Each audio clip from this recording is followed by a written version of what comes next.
Hey everyone, welcome to our UNC Neurosurgery Med Student Primer Series. I'm Marty Piazza, I'm one of the neurosurgery residents here, and today we're going to be talking about myelomeningocele, which is the most common spinal dysraphism that requires surgical intervention. So what is it? First, let's talk about what a spinal dysraphism is, and it's colloquially called spina bifida. And spinal dysraphism is a blanket term that we use for several conditions that form as a result of congenital failure of fusion of the midline structures of the spinal column. This can range from spina bifida occulta, which is just asymptomatic bony abnormality, to lesions that include malformation of the spinal cord and column, which is what a myelomeningocele is. Myelomeningoceles are termed open spinal dysraphisms because the thecal sac is visible externally. The incidence in the U.S. For myelos is 3 per 10,000 births, and it is a result of incomplete closure of the neural tube during primary neurulation, which occurs on day 28 of embryonic development. Externally, you'll see exposed neural tissue in the meninges, like I mentioned. Since this is a failure of neural tube development, the neural tissue is an open face sandwich orientation, which we'll see a picture of on the next slide. The pathology is commonly associated with folate deficiency during pregnancy. And current recommendations are to supplement 400 micrograms of folate per day starting 3 months before anticipated conception in healthy women. And if you're at high risk for spinal dysraphism or have a history of pregnancies complicated by spinal dysraphism, the recommended dosage is 4 milligrams or 4,000 micrograms per day. And just to note, normal prenatal vitamins usually have about 600 micrograms of folate in them. So it's not enough for a woman at high risk, but it is enough for the general population. There's also a very high incidence of Chiari-2 malformations in these patients, which we'll talk about in more detail in the next couple slides. So in general, the neural tube closes like a zipper from the cervical region to the lumbar region where the spinal cord terminates. So it makes sense that the most common location for a myelomeningocele to form would be the last place to close the lumbosacral region, but it is possible for you to develop a myelo in the cervical or thoracic region as well. Not surprisingly, the higher the lesion is, the more severe the potential deficits. And oftentimes, these lesions are associated with dysplastic or non-functional neurotissue. Most commonly, we see lower extremity movement dysfunction, bowel and bladder dysfunction. Sometimes we'll get patients that have little or no deficits, but the likelihood of that is much higher as you get lower down into the spine. Here you can see a placode in that open face sandwich orientation that I mentioned before. The dura is attached to the skin and the fascia. Sometimes it's really easy to distinguish these layers, but it can be quite difficult as well. The goal of surgery is to untether the placode from the dura and from the skin to close the neural tube with fine suture and then close the dura, fascia, and skin in layered fashion. Sometimes we are unable to do this because there's not enough slack of the tissue, and we want to minimize the risk of tearing and putting the tissue under too much tension. So you can use a synthetic patch to aid in closing those layers. As I mentioned before, Chiari-2 malformations are seen in quite a large number of these patients. 95% of myelo patients have Chiari-2 malformations.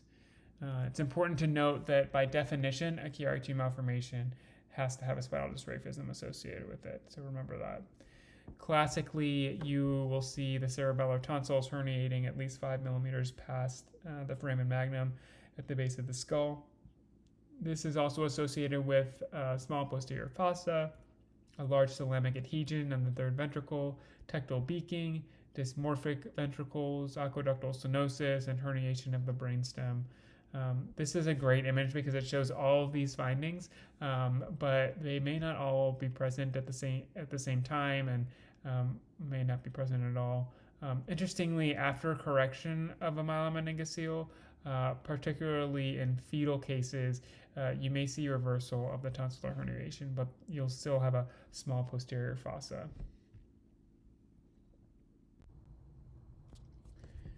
So here are some notes about postnatal management of a myelo patient prior to surgery.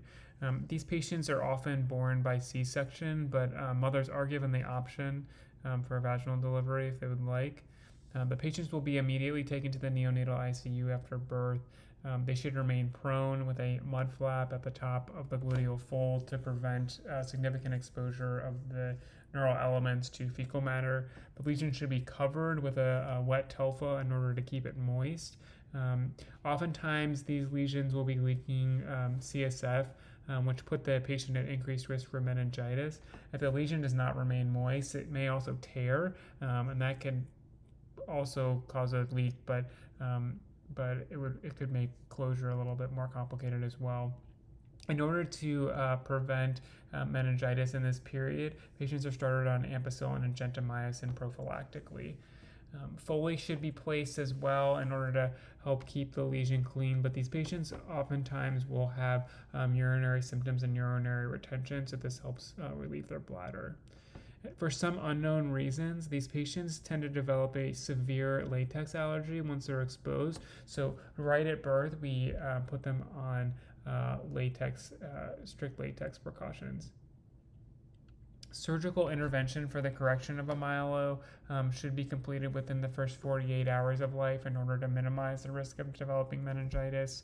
There's some preliminary studies suggesting that within 72 hours may be safe, but the standard teaching is that 48 hours is the cutoff.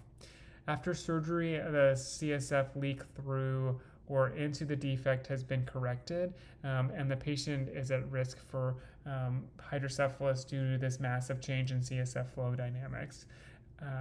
Post-operatively, head circumference should be measured daily, and the fontanelle caliber and suture approximation should also be noted for changes, just like we talked about in the IVH lecture.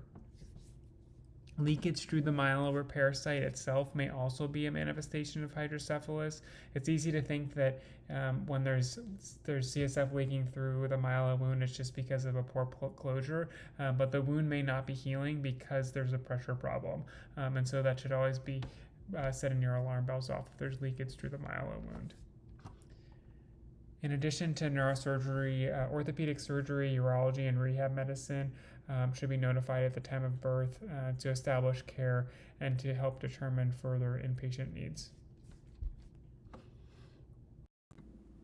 We talked a lot about managing these patients postnatally and before the repair, but let's talk a little bit about prenatal repair in these patients. So the MOMS trial is a very famous trial. It's a New England Journal randomized control study from 2011, and it compared the outcomes of patients with myelos repaired postnatally to those repaired prenatally prior to 26 weeks gestation. The study found that 82% of patients that were postnatally repaired required shunting for hydrocephalus compared to the 40% in the prenatally repaired patients. So the risk of hydrocephalus seems to be quite a bit less in the prenatally repaired patients. There's also evidence of improved motor outcomes at 30 months for the prenatal patients. So if the situation is amenable to prenatal repairs, we try to do that as much as we can. Okay, so it seems like, after looking at the MOMS trial data, that all patients should be getting prenatal repairs, but there's a couple of considerations to take into account before you make that decision. And the first is that sometimes these myelos aren't discovered in time for that 26-week gestational age deadline, and if they're discovered after that, it's not appropriate for a fetal repair. The second is that the fetal repair comes with an increased risk to mom, particularly preterm labor. So if there are a variety of reasons that it's a high-risk pregnancy, then that may be a consideration. and something to discuss with the maternal fetal medicine team and mom. And then lastly, some of the defects are too large or associated with big spinal deformities, such as a severe kyphosis, and that's going to make fetal surgery quite a bit more difficult and suboptimal for treating everything that you need to in the patient.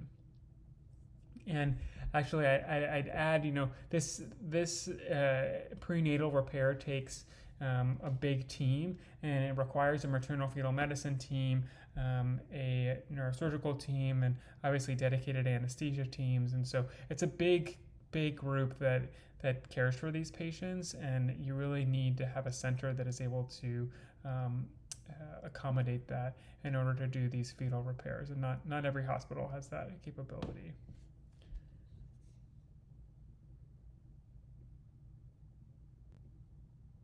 All right, so here are our references. And if you want more information on future educational content, please follow us at UNC Neurosurgery on Twitter. Thanks.